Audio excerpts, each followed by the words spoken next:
Hello everyone, Mike Wilson, joined by Adam Sparks, both of us as always of the Knoxville News Sentinel. We're here at Sanford Stadium where Tennessee lost 27-13 to Georgia today. Hit to some hopes, hit to some dreams for this season, but Adam, what went wrong on the field today for Tennessee? Pressure came up the middle and got hit Hooker off the spot. That affected how the pass could go. Couldn't establish the run. They played they had two deep safeties a lot of the night, kept things in front of them. The secondary for Georgia, they couldn't hit deep balls. They were really just, letting Tennessee just kind of have nibbles of their offense and what they would normally have. And we're going to talk so much about what went wrong and all that. Everything that we say went wrong comes back to Georgia's better. Georgia has better players. Georgia has deeper players, deeper roster, and that came to bear.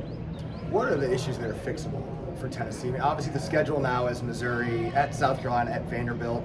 The softer portion of the schedule, you would say. So what does Tennessee have to fix there, and is it easily fixable quickly? That's the thing, I don't even know if it's fixable. I was wondering after this game, does in Missouri or South Carolina, whoever take this film and say, we figured it out. This is what we should do against this offense. I don't think you have the personnel to do that. I think there'll be some tweaks that teams will make moving forward, but I would be surprised if Tennessee doesn't win handily against Missouri. I think you would too. Same for South Carolina, probably. That may be a little tougher, but I don't even know what kind of South Carolina team you're going to face by then.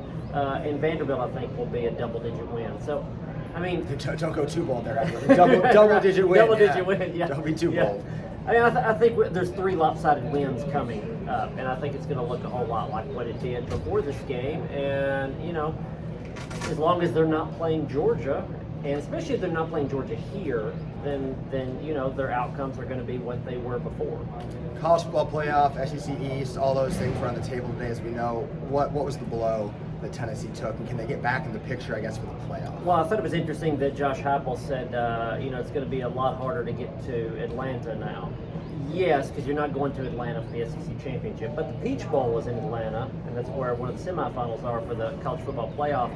There's still a path there, and I know we're going to talk about this a whole lot this coming week because it's so much up in the air now, but there's anywhere from 4 to 6 teams that will fill the last 2 spots.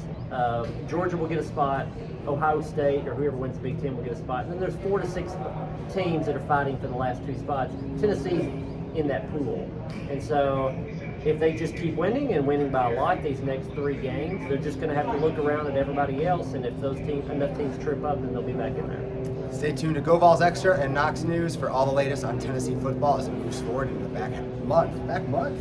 We're in November now of the season.